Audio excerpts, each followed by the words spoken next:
Hello? Hillary Lodge Retirement Home. Kathy speaking. Hello, my name's John Shepherd. Could I ask if you're the manager of the home? That's right. Oh, good. Hello, Kathy. A friend of mine is a volunteer at Hillary Lodge, and I'd like to help out too, if you need more people. I work part-time, so I have quite a lot of free time. We're always glad of more help, John. Shall I tell you about some of the activities that volunteers get involved in? Please. Well, on Monday evenings, we organise computer training. We've got 6 laptops and 5 or 6 residents come to the sessions regularly.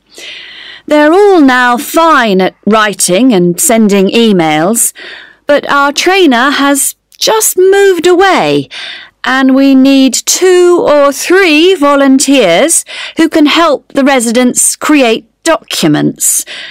Just simple things, really. I'd certainly be interested in doing that. Great! Then on Tuesday afternoons, we have an informal singing class, which most of the residents attend. We've got a keyboard and someone who plays, but if you'd like to join in the singing, you'd be very welcome. I work on Tuesdays at the moment, though that might change. I'll have to give it a miss for now, I'm afraid. OK. Then on Thursday mornings, we generally have a session in our garden. Several of our residents enjoy learning about flowers, where they grow best, how to look after them and so on. Is that something you're keen on?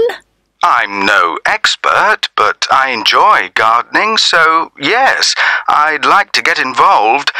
Do you have your own tools at the home? We've got a few, but not very many.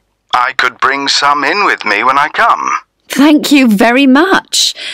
One very important thing for volunteers is that we hold a monthly meeting where they all get together with the staff.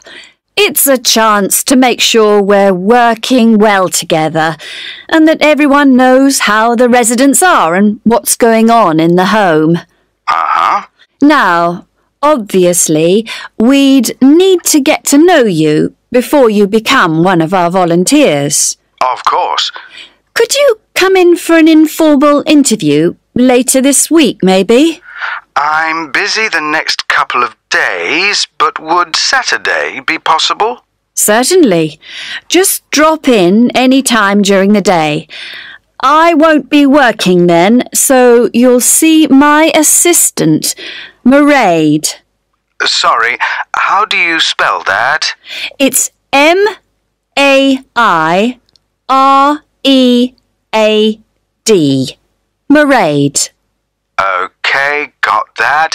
It's not a name I'm familiar with. Oh, it's an Irish name. She comes from Dublin. Right.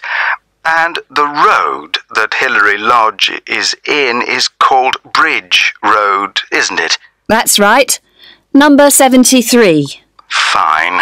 Oh, one other thing you might be interested in. We're holding a couple of open house days and still need a few volunteers if you're available. What are the dates? There's one on April the 9th and another on the 14th of May. They're both Saturdays and all-day events. I can certainly manage May the 14th.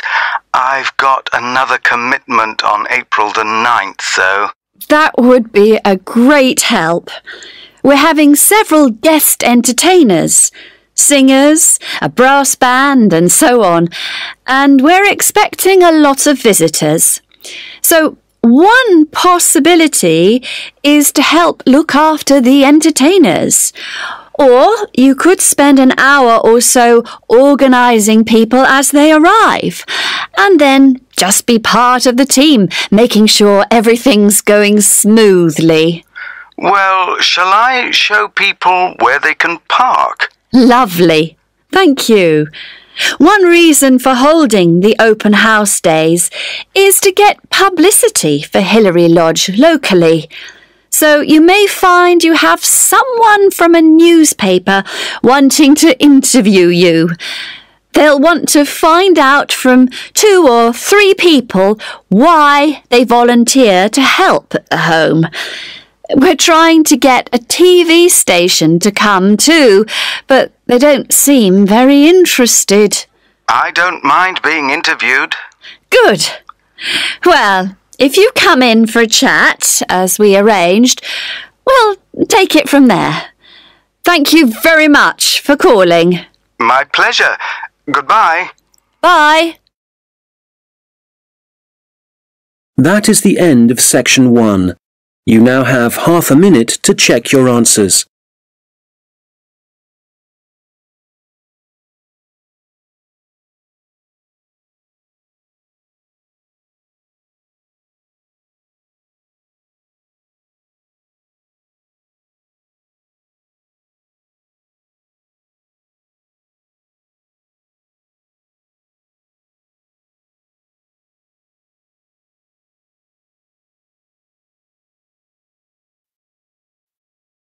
Now turn to section 2. You will hear the head of a centre which offers evening classes for adults. She is explaining some recent changes which have been made to the centre. First, you have some time to look at questions 11 to 15.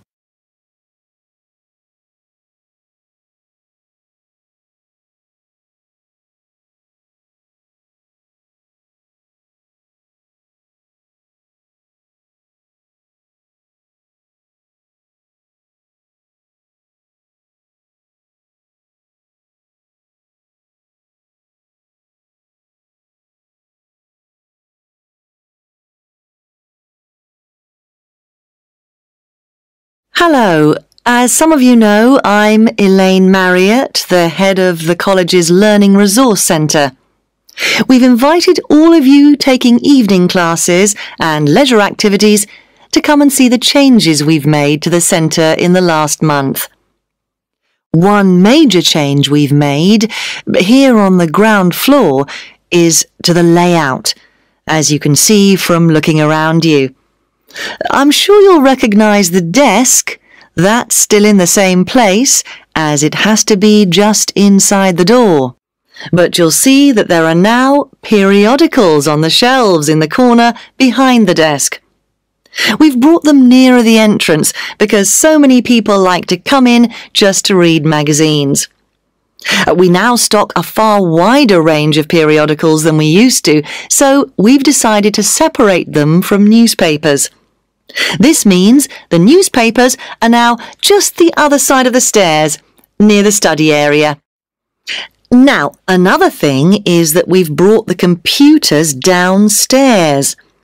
People used to complain about having to go upstairs to use them. So they're now at the far side of the building on the right, in the corner overlooking the car park. We've now got an extra photocopier. So, as well as the one upstairs, there's one down here. You can see it right opposite the entrance, by the wall on the far side. The biggest change, though, and one I'm sure many of you will welcome, is that we now have a cafe at last. We've been asking for one for years. If you turn right, as soon as you get past the desk, you'll see the door ahead of you. It became possible to have a cafe because the building has been extended and we've now got a new office and storeroom area. What else should I tell you about before we walk round? Oh yes, we've had so many requests for books on sport that we've bought a lot more, and they're all together immediately to the right of the entrance. Before you hear the rest of the conversation, you will have some time to look at the questions 16 to 20.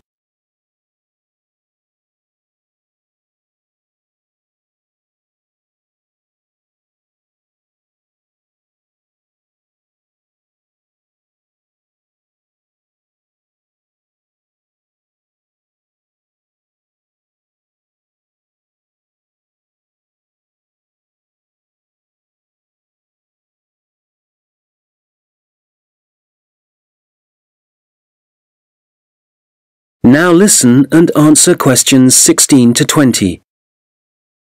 OK, that's enough on the new layout. We'll walk round in a moment, but before we do, something about the people who are here to help you.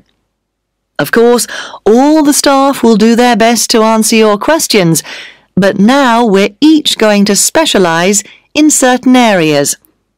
So, if you ask a staff member about something and they don't think they can help you enough, they'll direct you to our specialist.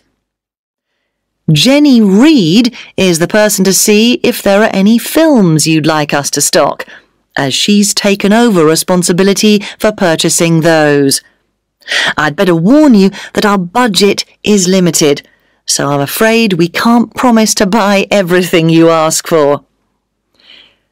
Phil Penshurst can help you to improve your writing if you need to produce reports for your course.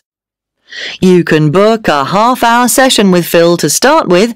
Then, if you want more help, he'll arrange follow-up sessions with you. I must mention Tom Salisbury. Many people are interested in doing research or just reading about this region. The people, occupations, changes over the years and so on. Tom is a specialist in this particular field, so if you want any help, he can point you in the right direction. We've got a large collection of relevant documents, from old maps to studies of the wildlife. We have a new member of staff, Saeed Akhtar. I'm sure you'll meet him soon and will find him very helpful. If you're unemployed and want some advice on the practical aspects of looking for a job, Saeed is the person to talk to. He's also written a very useful book on the subject, which of course we've got on our shelves. Many of you will know Shilpa Desai, who's been working here for about 5 years. Shilpa now has the additional responsibility of giving information and advice on anything to do with housing, such as finding out what's available or whether you're eligible for financial help. Right. Well, that's quite enough from me, so let's walk round the library. That is the end of section 2. You now have half a minute to check your answers.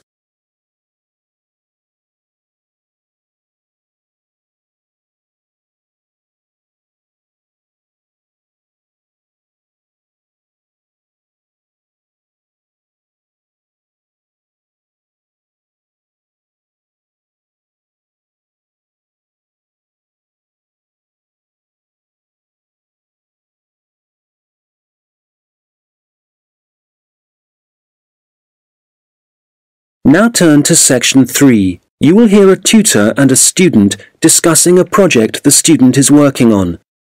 First, you have some time to look at questions 21 to 27.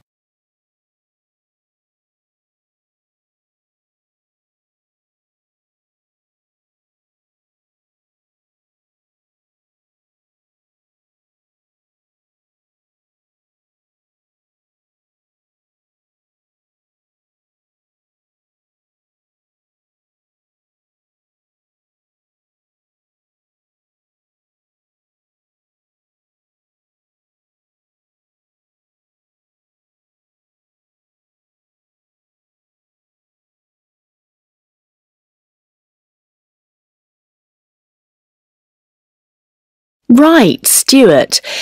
Well, I've read your draft report on your work placement at the Central Museum Association. Sounds as if you had an interesting time. So you ended up making a film for them? Yeah, it was a film to train the employees in different museums in the techniques they should use for labelling ancient objects without damaging them. Some of them are really fragile. Okay.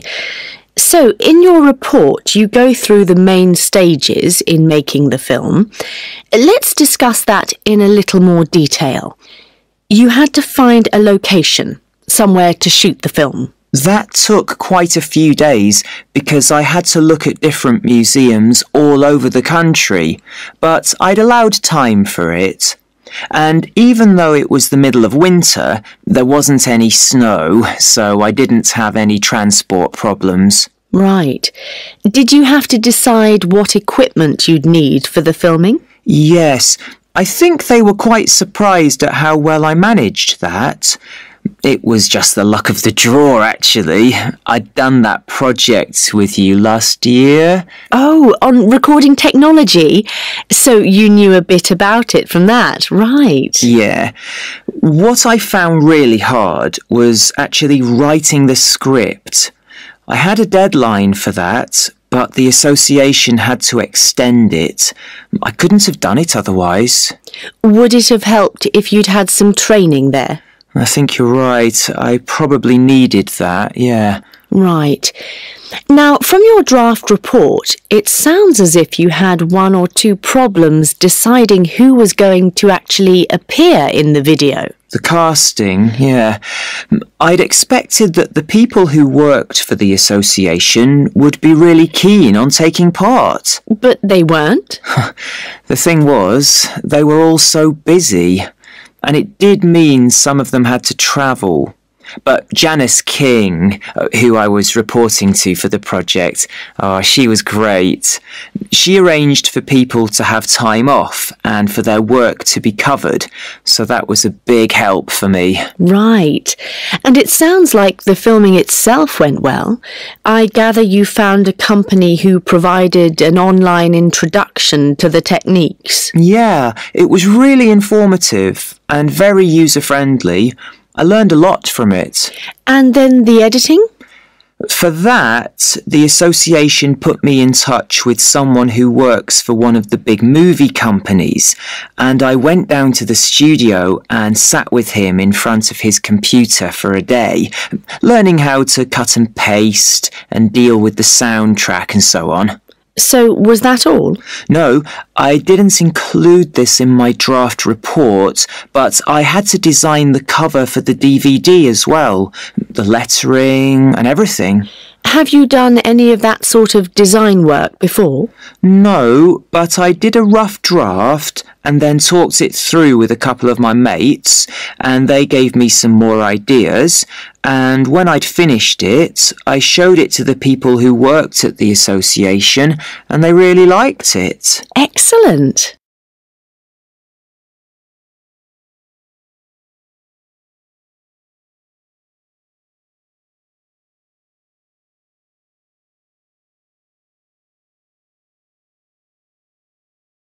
Now listen and answer questions 28 to 30. Now, as well as your own draft report, I've also received some written evaluation from the association on the work you did during your placement and how it was of benefit to them. I noticed that you haven't included anything on that in your report yet. How my project benefited the association, you mean? So, do I have to include that? Yes. Let's think. I suppose if I hadn't made the film for them, they'd have had to get an outside company to do it. But because I was actually working for the association, I'd got much more of a feeling for what their aims are. Things like their responsibility for the conservation of the exhibits. I don't think an outside company would have had that understanding. They'd have been more detached. Right. And the association also said that because of your background, you had a good idea of where to go to get the best deal for the equipment you needed. They said the saving in expense made it worthwhile, even though sourcing it took quite a bit of time. Yes, that's true. The association also said making the film had a very positive effect in getting staff to work together more closely. Oh, I hadn't heard that. That's good. And certainly, people weren't afraid to tell me what they thought about it as I was making it, so I was able to get lots of feedback at every stage. That was useful for me, but it also meant the final product worked better for them. Can you think of any other benefits? Well, I don't think they'd really thought out what they'd do with the film once it was made. I made quite a few suggestions for the distribution, other people we could send it to, as well as museum staff. Yes, they mentioned that. OK, good. Well, it sounds like they certainly... That is the end of section 3. You now have half a minute to check your answers.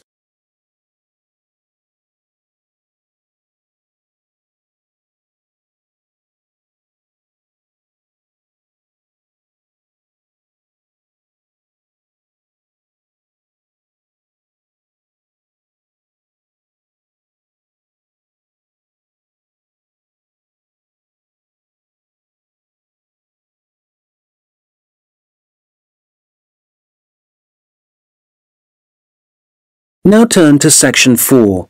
You will hear a lecture about a species of bird called the New Caledonian crow. First, you have some time to look at questions 31 to 40.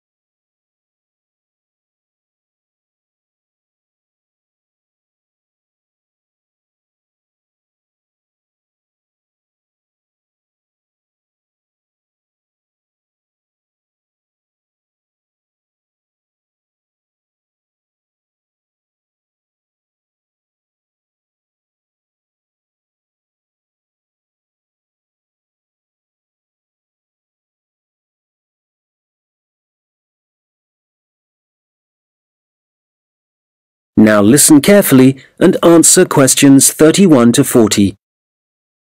I'm going to talk today about research into a particular species of bird, the New Caledonian crow, whose natural habitat is small islands in the Pacific Ocean. And it seems that these crows are exceptionally resourceful. Using sticks or other tools to find food isn't unknown among birds and animals. Some chimpanzees, for example, are known to bang nuts on stones in order to break the shell and get at the edible kernel inside. One New Caledonian crow, called Betty, bent some straight wire into a hook and used it to lift a small bucket of her favourite food from a vertical pipe. This experiment was the first time she'd been presented with wire, which makes it very impressive. Another crow, called Barney, has demonstrated his skill at using sticks to forage for food. In one research project, scientists from New Zealand and Oxford set captive New Caledonian crows a 3-stage problem. If they wanted to extract food from a hole, the crows first had to pull up a string to get a short stick, then use that short stick to remove a long stick from a toolbox, and finally use the long stick to reach the food. Amazingly, they worked out how to do this successfully. Further experiments carried out at Oxford suggest that crows can also use sticks as tools to inspect all sorts of objects, possibly to assess whether or not they present a danger. The idea for the experiment came from observing the birds using tools to pick at random objects, such as a picture of a spider that was printed on some cloth. In this research, 5 pairs of crows, including Barney, underwent tests to see how they would react to a variety of objects, which were carefully chosen so the birds wouldn't be tempted to view them as a possible source of food. As a further precaution, all the crows had been fed beforehand. On 8 occasions, a bird's first contact was by using a tool. In all 3 trials, Barney began by using a stick for inspection. One involved a rubber snake. First, he approached it, but didn't touch it, then retreated to pick up a stick. He then prodded it with the stick. After some more investigation, he discarded the stick and carried on pecking at the snake more confidently, apparently convinced that it wouldn't move. In other experiments, 2 different birds, called Pierre and Corbeau, also made a first approach with tools on 3 separate occasions. Pierre used a short piece of wood chip to touch a light which was flashing, and Corbeau was seen prodding a metal toad with a stick. Significantly, the crows tended to use the sticks only to make their first contact with the object. Subsequently, they either ignored the object or dropped the tool and pecked at the object, which is very different from using the tool to get access to food.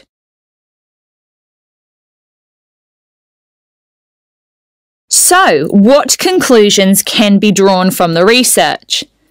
Evidence is building up from experiments such as these that the birds are able to plan their actions in advance, which is very interesting for understanding their cognition. They don't seem to be responding in a pre-programmed sort of way. It may even be possible that they're able to view a problem and work out what the answer is. However, a major difficulty is assessing whether this tool-using behaviour is a sign of intelligence. To some extent, this is related to the ecological circumstances in which the animal is found. So, scientists want to find out much more about how the crows behave in their native habitat, and a team from Exeter and Oxford universities is carrying out research in New Caledonia. They're looking into whether the birds' way of searching for food gives them any possible evolutionary advantage. The birds are hard to observe, as they live in a region of mountainous forest, so the researchers have attached tiny cameras to the tails of some birds as one method of investigating their behaviour. The birds are masters at using sticks to find their food, in particular beetle larvae from the trees. It's possible that the birds can derive so much energy from these grubs that they only need to eat a few each day. This would mean that they wouldn't have to spend most of their waking time searching for food, as most animals do. The beetle larvae have a distinct chemical makeup, which can be traced through the feathers and blood of birds that eat them. Scientists have collected samples from crows in order to estimate the proportion of larvae in their diet. They should then be able to gauge the extent to which individual birds depend on using sticks to feed themselves. We have learnt a great deal about the ability of New Caledonian crows to use tools, and some very interesting research is being carried out into them.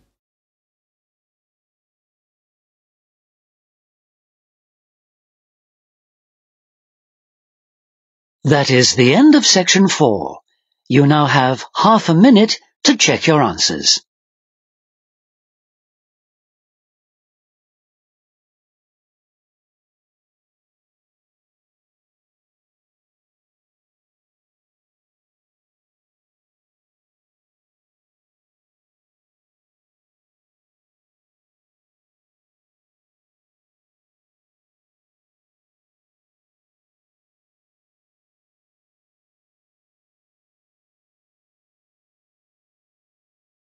That is the end of the listening test.